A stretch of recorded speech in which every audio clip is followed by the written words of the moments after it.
कि नियम को इन्होंने धजिया उड़ा दिया।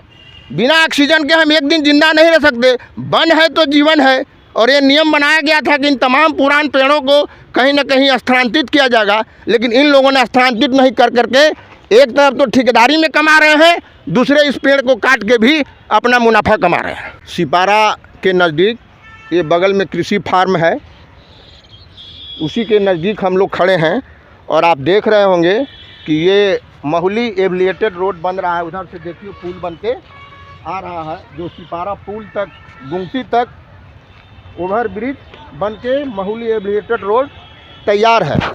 और वहाँ से ये सिपारा से लेके और वो घोपतपुर रोड तक ओवर डाइवर्सन बन रहा है। इस डाइवर्सन में बहुत सारे पेड़ बाधक थे। ये देखिए आपके सामने सारा पेड़ को काट दिया गया।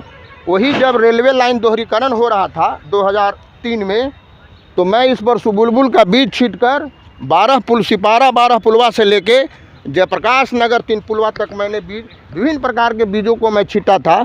उन तमाम वृक्षों की आज हत्या कर दी गई, जबकि राज्य सरकार के द्वारा यह नियमतः घोषणा किया गया है कि रोड के निर्माण में अगर कहीं भी वृक्ष बाधक बनेंगे तो उन वृक्षों को कहीं ना कहीं स्थानांतरित किया जाएगा, लेकिन एक भी पेड़ को स्थानांतरित नहीं किया गया। और ये तमाम पदाधिकारीगण, चाहे रोड के पदाधिकारी हों, चाहे वन विभाग के पदाधिकारी हों, या फिर इसे रोड निर्माण में जो कंपनी के पदाधिकारी हों, इन्होंने नियम को धज्जियां उड़ाते हुए इन तमाम पेड़ों को हत्या कर दी है, जो आपके सामने है। तो क्या करना चाहते हैं बिहार सरकार से? हम बिहार सरकार से यह मांग करना चाहते हैं कि जो नियम जनहित में बनता है, आज पशु पक्षी के हक में जो नियम बना या ऑक्सीजन बैंक के हित में जो नियम बना, वृक्षों के कटने के हित में जो नियम बना, उस नियम की धज्जियां उड़ाई जा रही है। इस पर सख्त से सख्त मैं मुख्यमंत्री, पथ निर्माण विभाग के मंत्री एवं वन विभाग के मंत्री, खासकर जिलाधिकारी और पटना के जो आयुक्त हैं, उनसे मैं आग्रह करना चाहूँगा कि उन तमाम दोषी पदाधिकारियों को जांच कर करके जल्द से जल्द उनको निलंबित किया जाए, ताकि आने वाले परिवेश में कोई भी पदाधिकारी जो बिहार सरकार के जो नियम बना है उस नियम के तहत आगे सुचारू रूप से विकास का काम करे। ये विकास का काम नहीं हो रहा है, ये विनाश का काम ये लोग कर रहे हैं कि नियम को इन्होंने धजिया उड़ा दिया। बिना ऑक्सीजन के हम एक दिन जिंदा नहीं रह सकते, वन है तो जीवन है। और ये नियम बनाया गया था कि इन तमाम पुरान पेड़ों को कहीं ना कहीं स्थानांतरित किया जाएगा, लेकिन इन लोगों ने स्थानांतरित नहीं कर करके एक तरफ तो ठेकेदारी में कमा रहे हैं, दूसरे इस पेड़ को काट के भी अपना मुनाफा कमा रहे हैं। ये तो विकास के काम हो रही है सर। विकास नहीं है, विनाश का काम हो रहा है। तो फिर सरकार ने नियम क्यों बनाया कि उन तमाम पेड़ों को स्थानांतरित किया जाएगा? फिर इन वृक्षों को क्यों नहीं स्थानांतरित किया गया? बिहार सरकार के द्वारा यह नोटिफिकेशन निकला था कि रोड के निर्माण में, कहीं भी रोड चौड़ीकरण में अगर वृक्ष बाधक बनते हैं तो उनको स्थानांतरित करने का काम कहीं ना कहीं किया जाएगा। जैसे आप देखिए बेली रोड का जितना भी पेड़ है स्थानांतरित एल सिटी घाट में गंगा पथ के किनारे किया गया है। अभी भी वहाँ प्रमाणिक रूप में सारा स्थानांतरित पेड़ उसमें 50% खड़ा है। तब क्या कहेंगे आप, क्या कहना है? हमें कहना यही है कि सरकार के द्वारा जो नियम बनता है जनहित में, उस नियम का अचरज पालन होना चाहिए जनहित में, ताकि वृक्ष न कटे। बिना वृक्ष के पटना की आज स्थिति क्या है पर्यावरण के मामले में, हम सब परिचित हैं, सब ज्ञानी लोग जान रहे हैं। कोरोना काल में ऑक्सीजन के लिए लोग कितना मरा, आज पटना में पर्यावरण की क्या स्थिति है, तमाम ज्ञानी लोग जान रहे हैं, तमाम पदाधिकारी जान रहे हैं, चाहे वन विभाग हो, चाहे मुख्यमंत्री हो, चाहे जिलाधिकारी हो, चाहे पटना का आयुक्त हो, तमाम लोग जान रहे हैं कि आज पटना की स्थिति क्या है। फिर भी इन वृक्षों को काट करके विकास किया जा रहा है। ये कौन विकास हो रहा है? शहरी विकास है सर। ये शहरी विकास नहीं है, ये विनाश है। कोरोना काल ने सबको विकास दिखा दिया कि कितना विकास हुआ, कि ऑक्सीजन के बिना ढेर के ढेर लोग लगते चले गए।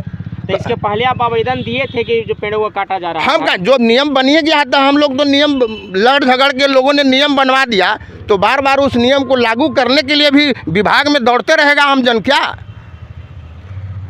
तो सर आज कट गया तब आप विरोध कर रहे हैं? हाँ, तो विरोध तो होगा ही होगा। क्या विरोध करेंगे? ये विरोध इसलिए कि उन तमाम पदाधिकारियों को, इनसे संपर्कित जो भी विभाग है, उस विभाग को सचेत कर रहा हूँ कि आगे से अगर कहीं भी रोड बने तो वृक्षों की हत्या नहीं हो।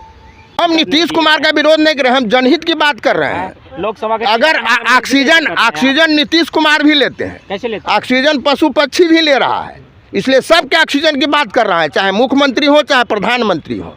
एक ऑक्सीजन ही ऐसा जो है जो गरीब से लेके अमीर तक एक समान का लेगा। यहाँ मुख्यमंत्री भी आएंगे तो जो गरीब है वही प्राणवायु लेगा, जो अमीर है वही प्राणवायु लेगा। भले हम बिसरेली पानी पी ले, बाकी ये लोग चापाकल का पानी पी ले, लेकिन प्राणवायु एक ऐसा है जो कि गरीब से लेके अमीर तक एक समान लेने का काम है। इसलिए मैं प्राणवायु की बात कर रहा हूँ। आज प्राणवायु में जो विषाक्त हो गया है उसको शुद्धिकरण की बात कर रहा हूँ। और इसी तरह से पेड़ कटते रहेंगे तो और प्राणवायु विषाक्त होते चले जाएंगे और आम जन विभिन्न प्रकार के बीमारियों से त्रस्त होते रहेंगे, जिसमें कोरोना उदाहरण है मेरे सामने। तमाम जो देश के पदाधिकारी हैं, पूरे देश में विकास के नाम पर जो पेड़ कट रहे हैं, यह नियम बनाया गया था कि उन तमाम वृक्षों को कहीं न कहीं स्थानांतरित किया जाएगा। फिर उस नियम का पालन होना चाहिए जनहित में, चाहे मोदी केंद्र सरकार हो चाहे राज्य सरकार हो। तमाम सरकारें जो हैं जनहित में बनाई गई है, पशु पक्षी मानव सबके जनहित में है, लेकिन जनहित के तहत काम नज़र नहीं आ रहा है। इसलिए मैं यह अपील करना चाहूँगा सभी लोगों से कि इसकी इमीडिएट जांच कर करके उन तमाम पदाधिकारियों को निलंबित किया जाए और उन लोगों को आगे से यह लिखित आदेश दिया जाए कि कहीं भी रोड निर्माण हो रहा है और उसमें अगर पेड़ बाधक है तो उसको कहीं ना कहीं स्थानांतरित किया जाए। ऐसे बहुत सारे जगह हैं, बगल में आपको देखिए डुमरी में वो जो बाईपास बन रहा है उसमें जगह जगह है। और ऐसा नहीं है कि महुली से लेके सिपारा तक बहुत सारा पेड़ को स्थानांतरित डुमरी वाले रोड पर किया गया है, लेकिन न जाने किस कारण से ये सिपारा घोपतपुर के बीच में इन पेड़ों को स्थानांतरित नहीं किया गया। पदाधिकारियों की क्या मंशा थी, किसके तहत इन पेड़ों को स्थानांतरित नहीं किया, वो तो पदाधिकारी ही बताएंगे। आपका शुभ नाम सर? मेरा नाम डॉक्टर धर्मेंद्र कुमार, पीपल नीम तुलसी अभियान संस्थापक। हमारे पब्लिक लोग भी अच्छे रहेंगे। ये पौधे कटते हैं, लोग जनता आते जाते हैं, देखते हैं जो भी हरियाली देखते हैं जो सब कहते हैं कि यह पेड़ कट गया, कैसे हम लोग का स्वास्थ्य मिलेगा और पौधा पक्षी कैसे रहेंगे लोग ये सभी लोग पानी पीते हैं अच्छे से और अच्छे स्वास्थ्य लेते हैं, और ये पौधे कटते हैं तो लोग तो हरियाली ख़त्म है हरियाली तो हमारा ख़त्म है। यही हमारा स्वास्थ्य मिलता था, हरियाली मिलता था। आज जो भी पंछी हैं, बगुला है, जो भी है पक्षी है, वो हरियाली में खेलते थे, कूदते थे, आनंद मनाते थे। आज हरियाली हमारी कट रहा, लोग देखते हैं तो लगता है कि वीरान हो गया। ऐसा तो विकास नहीं हुआ है, विकास के कारण ही विनाश हो रहा है। इसका पौधा लगाने का कोशिश करें, कहीं भी पौधा को आप रोपण करें तो और अच्छा स्वास्थ्य हम लोग को मिले, हरियाली मिले। जो जंगल जो काटा जा रहा है, बक्सवाहा हो गया, ये सब जितने भी जो जंगल काट रहा है, तो सरकार को सोचना चाहिए कि जंगल काटने से हमारी कितना क्षति है। जो आप विकास के नाम पे जो जंगल को तबाही कर रहे हैं, काट रहे हैं, उससे अच्छा है कि उसको आप बचाइए, उसको सुरक्षित रखिए। इसलिए कि जल जीवन और हरियाली की जो आप बात करते हैं तो ये आपकी उचित नहीं है कि आप जंगल को काटें।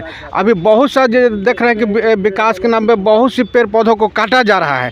तो हम मांग करते हैं कि अगर जहाँ ज़रूरत है वहाँ काटिए, लेकिन उसके बदले कम से कम हज़ारों पौधा लगाइए। और बिहार सरकार या केंद्र सरकार से हम मांग करते हैं कि जो पेड़ पौधा जहाँ पे अगर कट रहा है उसको नहीं काट के दूसरे जगह स्थानांतरित कीजिए और प्रयास कीजिए कि वो सुरक्षित लग जाए। बहुत सी जगह देखे हुए हैं कि स्थानांतरित के नाम पे सिर्फ खाना पूर्ति होता है। एलसीटी घाट के सामने जाके देखे तो पेड़ पौधा तो स्थानांतरित किया गया है, लेकिन वो सब मर चुका है, वो तबाह हो गया है, वो पेड़ पौधा लगा नहीं। इसलिए ऐसा जगह लगाएं कि पेड़ पौधा जो हम स्थानांतरित करते हैं वो सुरक्षित रहे, वो फिर से उग जाए। यही मेरा मांग है। और जितने भी जल जंगल है उसको आप बचा के रखिए, यही हमारी केंद्र सरकार और राज्य सरकार से मांग करता हूँ। आपका शुभ नाम सर? डॉक्टर राजकुमार ठाकुर,